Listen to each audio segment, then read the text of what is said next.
Sa 17 years ko sa gym business, sa actual na experience ko, bibigyan ko kayo ng 5 sa pinakamagagandang rason bakit magandang pumasok sa gym business. At intayin nyo yung number 5. Yun yung pinaka-importante sa akin para sa lahat. Gandang araw po, ako po si CRP ng Gym Depot. So sa 17 years po natin sa gym business, marami na talaga ako na-appreciate dito sa gym business na to. Pero sa episode natin na to, bibigyan ko lang kayo ng 5 sa pinaka-paborito kong rason bakit gustong-gusto kong pumasok sa gym business. So unang-una talaga doon is isang beses ka lang magkakapital. Isang beses mo lang ipuputa pa yung kapital mo yan, then that's it. Wala ka ng mga inventaryo na bibilhin, ibebenta. So, unlike doon sa mga ibang mga negosyo, na kagaya ng mga bigasan, kunyari, restaurant, milk tea, na kailangan araw-araw. Gigising ka ng maaga, bibili ka ng mga raw materials mo, tapos ibebenta mo, kinabukasan, ganoon naman, paulit-ulit yung cycle. Samantalang, dito sa gym business, isang beses ka lang mamumuhunan talaga. Then that's it. Tapos, hindi siya ganoon kahirap i-manage. Kasi ilagay mo lang dyan, gagamitin na ng tao yung mga gamit mo di ba? So, ito yung una kong natutunan talaga doon sa gym business. So, nagpagaan talaga to doon sa pang-araw-araw na gawain ko kasi palibasa, hindi ko mahirap i-manage dahil isang beses lang ako namuhunan dito, pwede pa ako pumasok sa iba ko pang pwedeng pagkakitaan o negosyo or trabaho. So yun yung unang-una ko talagang nakita. Pangalawa, non-consumable siya. So isa sa bihira kasi yung mga negosyo. Marami rin naman sigurong negosyo na non-consumable. Pero parang bihirang-bihira. Yung kakaisip ko nyo, ang naisip ko lang, katulad dyan, may bilyaran, or yung mga games, mga pingpungan, pwedeng ganun non-consumable siya. Pero yung demand, parang hindi ganun kalakas. Tapos parang seasonal. Unlike sa gym business kasi, dati parang luho yung gym business. Pero ngayon talaga, necessity na sa atin talaga to. Lahat tayo talaga nangangailangan na natin ng isang malusog na katawan. So non-consumable siya. Ano ba maganda pagka non-consumable ka? Pag non-consumable ka, una, pwede ka manlibre. Okay, hindi ko naman sinabing manlibre ka, ng ganun-ganun lang, pero manlilibre ka may dahilan. Katulad ako, sa Lipa, yung unang buwan ko, libre buhat. Pero, yung libre buhat na yon, hindi naman walang silbi.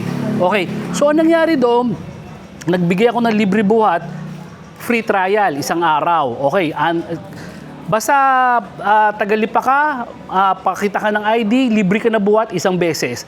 Pag nagustuhan mo yung gym namin, yung facilities namin, pwede ka magbayad ng membership. Kasi may membership kami sa Lipa. So 1,000 pesos yung membership. Iba pa to doon sa monthly ha. Yung monthly namin is 1,500. So yung 1,000 na membership, lifetime na yon. So pag nagbayad ka naman ng 1,000 na membership, may libre ka na naman na 15 na session. Magkano ba per session natin sa Lipa? 150 pesos per session. Kasi napakalaki ng gym natin sa Lipa. 1,000 square meters. So, 150 per session. Pero pag nagbayad ka ng 1,000 pesos, may libre kang 15. Di, sobra-sobra pa yung nakuha mo libre. Ito yung sinasabi ko, pwede ako magbigay ng libre. Pero itong libre na binibigay ko, part to ng marketing, part to ng promo. Makikinabang rin ako. Katulad niya, nagbayad ng 1,000 yung kliyente. Lifetime membership. Yung binigyan ko ba na 15 na sessions, may nawala sa akin? Wala.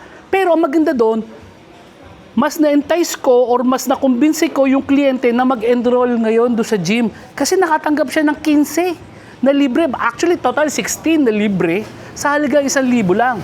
So ito yung maganda doon sa sabi ko na non-consumable. Once na ma-realize mo yung kagandahan ng non-consumable, magagamit mo siya sa marketing. Pero ito pa yung isa. Hindi rin naman ako baguhan sa ganitong klaseng negosyo, naloko rin ako ng mga kahera ko. So maganda dito, kung dumating man yung pagkakataon na maloko ka ng kahera mo, kagaya na sabi ko, non-consumable siya. So unlike siya, kunyari kung restaurant yung business mo, syempre may kinain na, meron na wala na consumable. So may pagkain, may raw materials, may niluto, may nawala. Pero sa gym, walang nawala. kung nakupitan ka ng kahera mo, hindi kapital yung nawala sa'yo. So, importante yun ha. Kasi, kung ang negosyo mo is, kunyari, restaurant, bigas, at ninakawan ka nung tindera mo ng pera, ang tawag doon, kapital yung nawala sa'yo. Kasi, yung pera na ninakaw sa'yo, hindi lang kita yun eh. Kasi ibibili mo ulit ito ng raw materials. Hindi katulad pa sa gym business, let's say naloko ka, wag naman sana, ang nawala sa'yo, kita, hindi kapital. So, yung doon sa restaurant, kung tatagal ng tatagal, yung pagnanakaw na yon at hindi pinansin ng may-ari na yun, mauubos yung kapital nun. Kukunti na lang yung inventaryo na yun, kukunti yung maibebenta niya.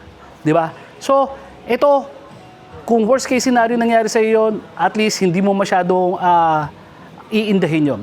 Pangatlo, ito yung isa sa napansin ko rin dito sa ano, kasi personal na experience ko to. Madali kasi siyang i-manage ang gym business. Actually, may dalawa akong business na kasabay pa ng pag-handle ko ng gym business. Pero would you believe, yung gym business, ito yung hindi kumakain ng oras ko. Well, kita nyo, kaya kong napapatakbo ko yung Gym Republic Tarlac City, yung Lipa City, at saka Cavite City. So kita nyo, tatlong magkakaibang probinsya yan. Napakahirap i-manage niyan kung ibang negosyo yan. Kasi, papaano kung may mga inventaryo ka na inaalagaan dyan, na binabantayan ka, baka makupitan ka. Pero again, ito, hindi lang sa mga negosyante papasok to. Mas pasok to doon sa mga nagtatrabaho. Kaya nagtatrabaho ka dito sa Pilipinas o sa ibang bansa, yun ang kagandahan dito, pwede mo ipagsabay. Katulad nito, may dalawa tayong kliyente sa Sorsogon. Yung isa, sa Sorsogon City, kung di ako nagkakamali, si Sir Rex Jersey. Si Sir Rex Jersey, nagtatrabaho siya sa Sorsogon. So, bukod doon sa pagtatrabaho niya, meron pa siya isang gym business na papatakbo niya. Kahit wala siya sa, pakita natin yung gym niya, kahit wala siya doon sa mismong gym niya. It only shows na napakadali nung pagmamanage nung gym business. At isa pa uli na taga Sorsogon. Ito naman, OFW. So ito, yun yung kagandahan dito. Kahit nasa ibang bansa ka, OFW ka, kaya mo mag-business. Si Sir Rafael Estuye ng Prieto Diaz, Sorsogon din. Si Sir Rafael is may-ari ng Rex Fitness Gym. I-feature natin yung Rex Fitness Gym. Si Sir Rex is nagtatrabaho sa Bermuda. Ang ganda ng trabaho niya doon. Nakikita ko palagi yung mga videos niya. Nasa dagat siya. So ito naman si Sir Rex, napapatakbo niya yung gym business, nababantayan niya sa pamamagitan ng point of sale system. Point of sale. So ito, namamanage niya yung sales ng gym niya kahit nandun siya sa ibang bansa, nakikita niya. So matter of fact, si Sir Rafael, nagsimula lang sa isang pwesto. Tapos gumanda ang business, inoccupy na rin niya yung katabi niya pwesto, kaya lumaki yung gym business niya. So again, mabalik tayo. Hindi mahirap patakbuhin yung gym business kumpara sa ibang mga business. So, pero bago natin ituloy yun, papakita ko sa inyo na itutur ko kayo dito sa fabrication natin. So dito, just to inform you, nakakapag-deliver po tayo sa buong Pilipinas. Unahin na natin to kay Sir Mark Mendoza. To kay Sir Mark Mendoza is ready na para sa delivery papuntang Mindoro to. Tapos, ito sa kanan naman, ito part to ng order ni Sir ID ng Coronadal sa South Cotabato. Pero hindi pa tapos yan. Ito naman kay Sir Tato Radsak ng Cotabato City. So si Sir Tato, OFW to. Nagtatrabaho to sa Saudi. So ito, inaayos na natin yung gamit ni Sir Tato. Di-deliver na rin natin to sa Cotabato. So makikita nyo sa Luzon, sa Mindoro, deliver tayo sa Mindanao. Pasok tayo dito. Dito naman, makikita nyo, ginagawa na natin yung gamit ni Sir Ranath. Si Sir Ranath is, kung di ako nagkakamali, sa Urdaneta, Pangasinan naman. Si Sir Ranath, maganda rin yung storya nito kasi si Sir Ranath may existing ng gym. So ito, binago niya lang niya, in-upgrade lang niya yung kanyang gym para mas maging competitive sa iba pang mga kakompetensya niya. At ito yung gamit ni Sir ID. Si Sir ID is de-deliver natin sa Coronadal to. Ang dami to. Siksik, liglig, umaapaw. So makikita nyo mga deliveries natin, Luzon, Visayas, Mindanao. Tapos meron tayong paggawaan dito sa Cavite City. May paggawaan din tayo sa Cebu. May showroom tayo sa Tarlac. May showroom tayo sa Lipa at sa Cavite. So ituloy natin yung topic natin for today. Yung number 4 naman na realize ko sa gym business na maganda. Ang ika-4 naman na na-realize ko sa gym business is napakaliit ng depreciation. Halos lahat ng negosyo apektado ng depreciation. Siyempre, pag nagkapital ka, taon-taon bumababa ang kapital mo, ang halaga niya ng kapital mo. So kagaya niyan, itong gym business, dati marami nagalit talaga sa ko. Siguro di lang nila naintindihan ng ibig ko sabihin. Yung sa gym business, katulad nito, may mga nakikita ako May mga nakikita ako na nagbebenta ng second hand na mga gamit ko na mas mahal nila binibenta to mula doon sa pagkabili nila. Bakit? Ito yun. Katulad ng Super Rack at saka Smith Machine. Yung RP Super Rack, way back 2008, 2010, nung na-design ko, ang benta ko niyan sa plate loading, 20,000 pesos. 20,000 pesos, plate loading. Ngayon, fast forward, 2025 na ngayon. Ang benta ngayon natin doon, sa 20,000 na yon is 35,000 pesos na ngayon. Okay, so mahal na, 35. Nabili nila sa akin way back 20,000. At 2008. 20,000 lang nabili. Ngayon nakita ko nagbebenta sila 25,000 pesos nila binebenta. Pininturahan lang nila, mukha ng bago, 25,000. Ang ano nila doon, logic nila to, mas mura pa rin to kaysa bumili ka ng brand new, 35,000. Ito, 25,000, same function. Naiba lang ng konti yung design, pero parehong function. So yun yung sinasabi ko, na may mga depreciation talaga dito sa business na to. Pero may mga pagkakataon na imbis na bumaba pa yung halaga nung gym equipment na nabili mo, tumataas pa. Hindi ko sinasabing parang ginto na tumataas to. Ang sinasabi ko lang, ang presyo ng mga equipment na to, taon-taon tumataas.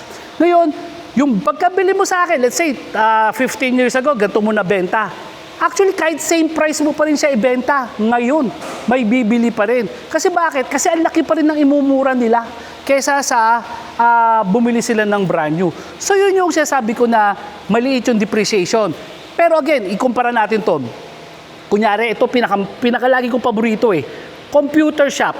Okay, computer shop kasi nag-viral no isang araw Binagsuntukan ng mga bata doon sa computer shop, di ba? Okay, doon sa mga nanonood sa atin na may computer shop, within 1 year, magkano ngayon ang ibinababa ng kapital nyo? Sa computer shop, halos 50% ibababa ang halaga ng kapital mo, ang value ng computer shop. Taon-taon, kailangan mo mag-upgrade ng system. Di ba? So, continuous yung gastos mo doon sa negosyo mo na yon. Or kunyari, bumili ka ng kotse, ginamit mo pang Grab. Alam natin yun, taon-taon, bumababa ang presyo. O kunyari lang, nabili ko ng 1 milyon yung kotse. Ngayon, taon na to, 2025. Tapos, 20 years from now, binenta ko siya. Maibebenta ko ba siya ng 1 milyon? Ang halaga niya ngayon? Sa tingin ko, hindi ko na mababenta na 20 years from now, mabebenta ko pa rin siya ng 1 milyon. Hindi na ganun yung halaga niya. Pero sa gym equipment, may posibilidad na kung magkano mo nabili sa akin to, 20 years 20 years from now, pwede mo ibenta same price kung magkano mo binili sa akin. So yun yung kagandahan ng gym business. Kumbaga napakaliit. Kung meron man na depreciation, napakaliit. Patagalin mo lang to. Sigurado ako mapoprotektahan ito yung kapital mo. And speaking of patagalin, ito yung importante sa lahat. Para sa akin, na rason, pang 5th na reason ko, ay ang gym business pang matagalan. Paborito ko sinasabi, may anak ka na, may apo ka na andyan pa yan. So anong negosyo yung pwede mong maisip na pwede makapag-provide sa'yo ng ganong katagal na negosyo? Oo, may makikita tayong mga tapsihan, bigasan, pero bibihira doon yung restaurant, bibihira doon yung tumagal ng nag-uumpisa ka pa lang, doon yung anak mo, nagkaapo ka na, nandiyan pa. Di ba? Bihira talaga. Pero sa gym, hindi ko kailangan magyabang. Kasi, lalo na dito sa Luzon, ang dami dyan ng mga lumang gym. Sayang, di ko na-ilista yung mga listahan nila eh. Next time, ipo-provide natin yon. Yung mga listahan ng gym na sinasabi ko na sa sobrang luma na nila, yung may-ari, 60 years old na, 70 years old na. Pero pag nakita mo yung may-ari, ang babato ng katawan, buff na buff pa rin yung katawan. Yung mga equipment, lumang-luma na. Kumbaga, ilan na yung pinalaking katawan ng mga gym equipment na yun. Pero hanggang ngayon, buhay pa rin yun. Kaya ito yung sinasabi ko. Bukod doon, ito yun eh. Yung gym business, nung nagsimula ako ng 2008, ito yung nag-provide nung pang-araw-araw namin na pangangailangan ng mga anak ko. Hindi natin pagtatalunan yon, totoo yon. Yung pang-araw-araw na pangangailangan namin, yung gym business ko ang nag-provide. Matatapos na ako doon sa episode ko na yon, sa stage ko ng buhay na yon, na yung gym business ang magpo-provide para sa pangangailangan namin mag-aama. Kasi yung mga anak ko ngayon, pwede na silang mag-isa. May kanya-kanya na kaming buhay. So ano yung susunod na stage ng buhay ko? Yung susunod na stage ng buhay ko, magre-retiro naman ako. Pag magre-retiro ka kasi, dapat hindi ka na nagtatrabaho.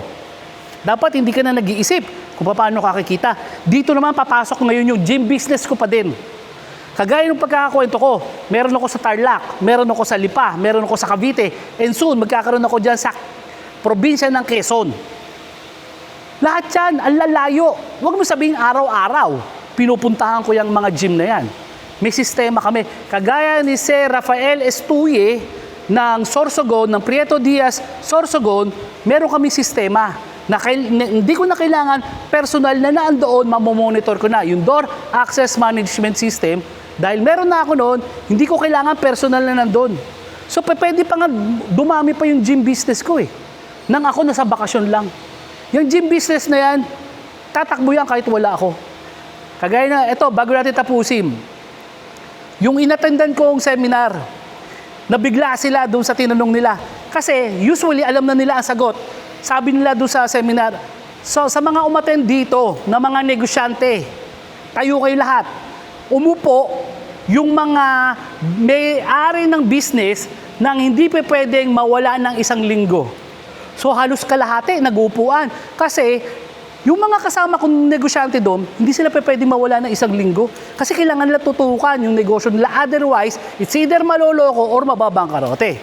Sumunod na tanong sa kalahati. Ang sabi naman nung nag-host ng seminar, sino naman sa inyo ang kayang mawala ng isang buwan sa negosyo? Siguro mga 2-3 na lang kami nakatayo. Lahat talaga, hindi pa pwede.